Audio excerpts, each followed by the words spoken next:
Well, Jeff, thank you for joining us. I'm excited to be able to tell the government affairs stories that you have helped us create this year.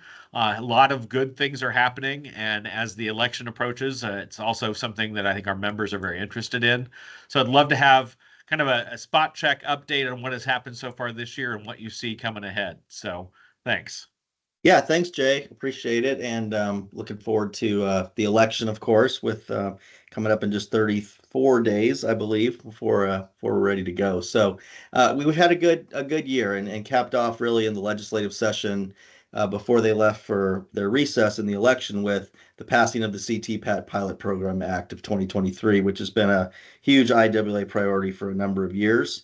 It passed the House on September 23rd, and it's been sent to the president, and we expect him to sign it this week. And what that program will do is it will allow warehouses like ours and other third-party logistics providers to participate in CTPAT with the idea of proving to the Department of Homeland Security that our participation enhances port security, combats terrorism, prevents supply chain breaches, and meets the goals of CTPAT, which our members know we will because of our interaction with them and with DHS on that. So the secretary has a year to set that up, and then there'll be a GAO study and a study by the Secretary of Homeland Security trying to lock that in. And so we'll be working very closely with DHS and Congress to make sure that we're in that program in a way that's meaningful for our members. And we will make sure that our members are kept up to date as that progression happens.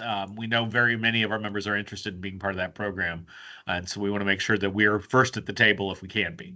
Absolutely, absolutely. We've already met with the chairman of the Homeland Security Committee last week, a couple days after it passed, and made that point to him that we want to be in there participating. So, second is the update on the warehouse walk around rule and the lawsuit that we've joined with the Chamber of Commerce. And so that lawsuit is us, two Texas chambers of commerce, the Association of Chemical Distributors, the Association of General Contractors, the International Franchise Association, the National Association of Manufacturers, the National Association of Wholesale Distributors, and the National Federation of Independent Businesses.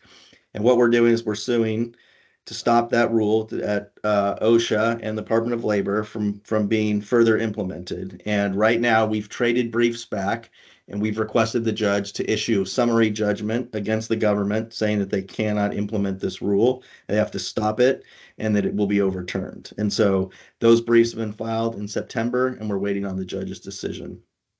Yeah, that's very important. And we'd love to hear if any of our members have had an OSHA inspector bring a third party. We're trying to track that. But the lawsuit was filed what, in West Texas? Is that correct? West Texas, yes.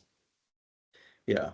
And then finally, just real quick, not necessarily on the election, but on the work we've been doing through the help of members who've contributed to the Political Action Committee at IWLA. And that has been able to allow us, members, Jay, you, to be able to participate in the election this year. And I'm really proud to say we've met with more than 75 members and senators, and really that's well more than 100 because some of the events we've been to have included a number of senators and congressmen in some coalition activities that we do. And so easily that number is probably 150 that we've interacted with, but more than 75 where we've had a direct interaction because of the work and the contributions of that PAC, spreading the message about what our priorities are directly to the members. And that face-to-face interaction really makes a difference, I think. I have not had an experience yet where they haven't listened and I felt like they've learned something about our industry. So to the point where I've seen a couple of the congressmen once or twice, and I think I see recognition in their faces. So that exposure is very important so they understand the third-party logistics industry and what we're bringing to the table. So Jeff, I really appreciate the work you've done. Any last comments? No, I think we'll be back soon, probably with just an election overview, and look forward to talking to you again soon. We will be doing a pre-election webinar on October 17th. So watch for that information. And if you're interested in see what we think is going to happen and what may or may not happen after that, tune in. So thanks, Jeff. That's great. Thanks, Jay.